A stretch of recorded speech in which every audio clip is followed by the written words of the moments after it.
outlook or to just reiterate the weather outlook of this morning. So, Lieutenant Perez. Good morning once again, everyone, and good morning to the department directors and those joining us via conference call. So this morning we had our webinar conference call meeting on the 8 a.m. advisory with the National Weather Service. And basically what the Weather Service provided to us was that the storm right now has winds of 130 miles per hour. It has dropped considerably, and that is expected to happen as it continues to travel over Cuba and close to the mainland of Cuba. It continues to move west-northwest at 12 miles an hour, again, which is consistent what we've been seeing over the last few days. Over the last few days, it's been anywhere from 14 to 17 miles per hour, so it's pretty much in those same numbers. Time frame for us continues to be the same. It continues to be the same. Saturday, 8 a.m., we're supposed to be the arrival of tropical storm force winds, which is pretty consistent of what we're seeing now. By Saturday, 2 p.m., those same tropical storm force winds will be over Miami-Dade, Broward counties and into Palm Beach. And then by 8 p.m., we'll see those tropical storm force winds covering basically from Lake Okeechobee south.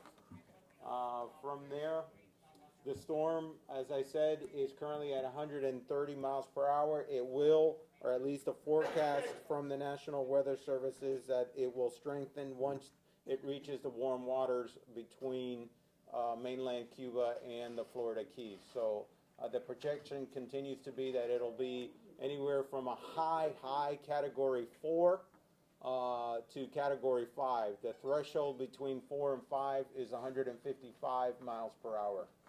We had this storm anywhere coming in to us at initially with those forecasts from 156 miles per hour to 185 miles per hour in those initial first forecasts. So with that, that concludes the weather briefing, the weather portion. Chief De La Rosa, do you want to go into our incident action plan? You want to cover some of those? Well, the incident action plan really remains right now as the objectives that we formulated this morning. What I would like to do is have ops give us a briefing of that plan and the response up to this point within the city. So, ops, could you please provide that for us? Yes, sir. Good morning, everyone. Do you want me to review the incident action plan? Yes, please, and the incidents that we have going on. Okay. I'll have to get a fresh copy of the incident action plan. It's being updated right now. We are already receiving a fairly heavy call volume on the police and fire side already for normal response type calls. In addition, we're receiving a large number of calls already for tree and road debris blocking some of the major thoroughfares, as well as power outages, traffic lights not functioning, and city lights or city street lights not working. FP&L has been notified of all those. We're not sure of their status, if they're actually sending crews out right now. We have crews working on the major thoroughfares of clearing some of the roadway, clearing some of the debris. We are probably going to be approaching the time frame when we're going to be either over inundated with calls where we can't provide enough crews, and or we're rapidly approaching the time we're going to cease operations. We have a private contractor, tree removal company, that's been working in conjunction with the fire department in providing some of these services. They've already ceased operations. Their criteria, when the wind gusts reach a certain level, they stop, and they've already done that. We've already provided several welfare checks for family members concerned about people, especially folks living in the flood zones. Luckily, we haven't had to respond to any transports. The people have all sheltered in place, and they're fine. Chief, I'll have to get back with you when we have okay, we got it.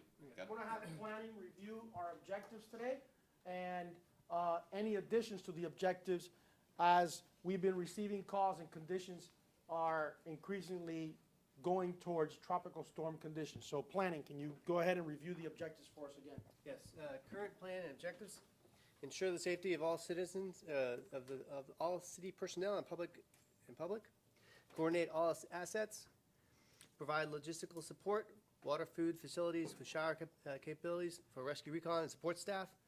4, continue to maintain adequate staffing. 5, develop a rapid assessment situation awareness. 6, identify, prioritize, and respond to all known hazard situations. 7, maintain personnel accountability at PARs. And 8, continue to work independent contractors and stakeholders to mitigate issues and restore services to residents of Coral Gables. So those objectives remain the same. Those objectives have been put in place into our operational plan, and that operational plan is in place. How we adjust that operational plan, obviously, and how we mitigate those situations is very dependent on the weather.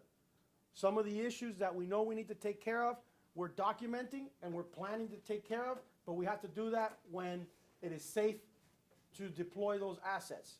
So it's either documented or we're addressing them as they come along. So with that, that is a briefing as far as where we are with ops and with planning as well. So Lieutenant, let's go through the departments. May I answer just something, Chief? Sure. On that line, can we go through logistics and finance as well, please? Yes. So let's start with logistics. Any issues to report at this point? Anything out of the ordinary up to now? Steve, you got anything? No? Okay. Just on the food side, food for operational personnel is ready to be served in the CMR. We can start that in the next hour. Okay. Finance, admin, any issues? None? PIO, you guys want to give an update? Tweets, retweets, social media? Nothing been going on. We've been monitoring everything so far. I guess because of the good job that we're doing out there on the road, is keeping everything low key with the media.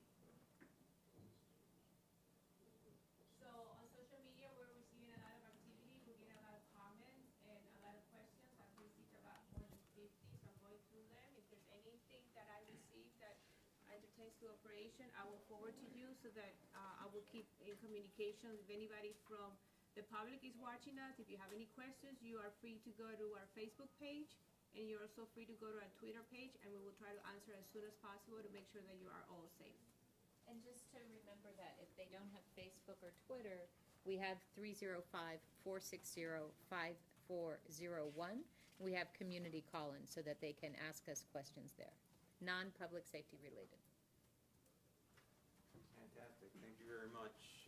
Utilities, anything to report at this time, aside from what was reported by Ops and Planning earlier? Anything else, any other issues? No further additions to make other than FPL. It doesn't seem to be restoring any power until after the all clear is given. All right, thank you very much. Okay, so let's go through departments at this point. Let's start with police. Sir? Our staffing levels are out. We are upstaffed now throughout the storm. The officers are in place. Rescue Recon in conjunction with the fire department is now staged.